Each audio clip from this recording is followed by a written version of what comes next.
Kondri Sikuba Jazz Band. So there you go, singing for us here on Morning Live. Massively popular song here. Everybody's singing along. Push, push.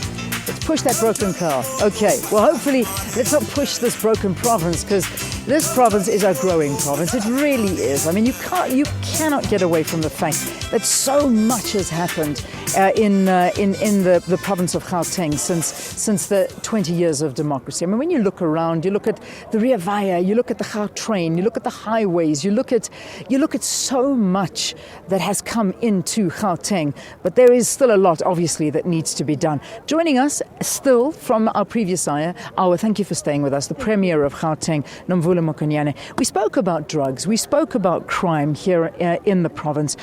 Some of the other issues, and I think one of the biggest issues is housing and the informal settlements. And standing in Alexandra, one realizes 900,000 people living in 1 square kilometer. What about adequate housing? Let's talk about that. Firstly, you are right. We do have a good story to tell.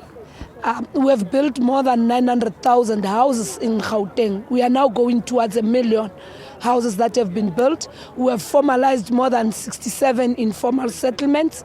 We have bought land where we have relocated people.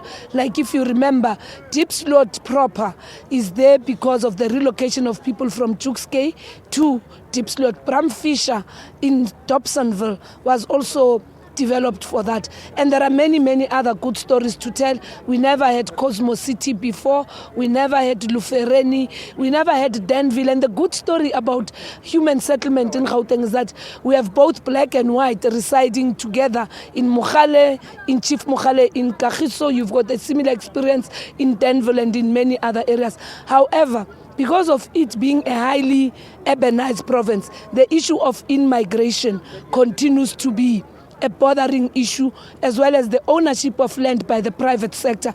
We had to opt for Diepsloot and Bramfisher for the de-densification of Alexander, precisely because of the land ownership around this area and the issue of willing buyer, willing seller. And hence, moving forward, the ANC government has actually taken a decision that we have to revisit these things. We've moved away from a one-size-fits-all on human settlement. We look at affordable rental accommodation. We are in the process of doing away with hostels. We are formalizing informal settlements that are on well-located land. We are providing subsidy to assist those that are in the middle income bracket who can't be assisted through a giveaway and can be given a bond. But of importance as well, we're bringing people closer to areas of economic opportunity. And I think that's part of our approach of de-racializing Gauteng through a breaking new ground intervention of human settlement. Yeah. Here in this particular area, there was the Urban Renewal Project. Is it still happening, one of the programs here? If you remember, national government government came in and said, we are going to put X billion of rands into the development of Alexander. The Gauteng provincial government with the city of Johannesburg have continuously spearheaded the developments. If you remember, before 1994, there was no Tsutsumani in Alexander. There was no Extension 7 and many other extensions. Like I've said, even Bramfisher Deep Slot was the intervention about people living on the river banks of Chukske. Some of the developments that you see, remember London Road. In 1994, you could not actually travel on London Road.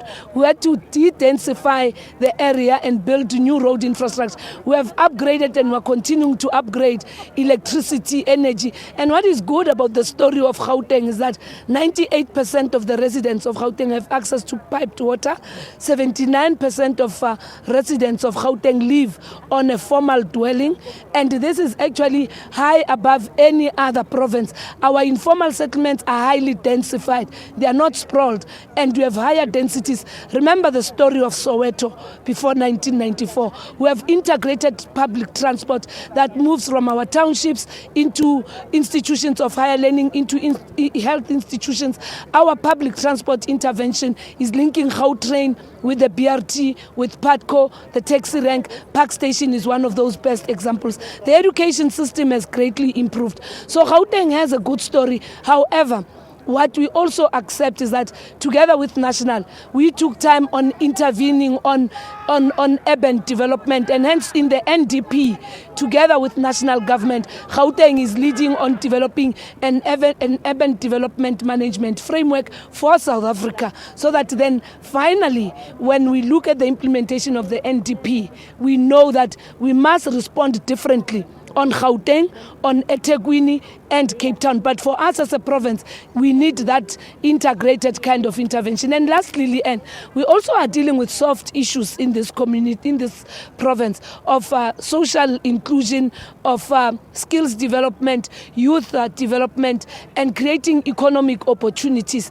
And these are the things that we are doing in partnership with the private sector. All right, Premier, thank you for talking to us. Thank you for giving a report back on the province, how far the province has come. And of course, this is an ANC stronghold, particularly here in Alexandra. I mean, this is really ANC territory. And you can see from all of the yellow T-shirts that are standing behind me here. So the debate is about to start. Premier, you're not part of this debate. You've done your work. And we've got Paul Mashatile here, the minister, who's going to take over from you from here. Thank you very much. I'm going to be part of the crowds now and dress like an ANC member. Okay. Chairperson Mashatile the best. We have a good story to tell. Good. We have volunteers in every ward of Gauteng, but most importantly, there's life beyond the 7th. Yeah. Let's not create animosities. Thank you very much. There we go. Thank you so much. The Premier talking to us here on Morning Live. Let's take a break.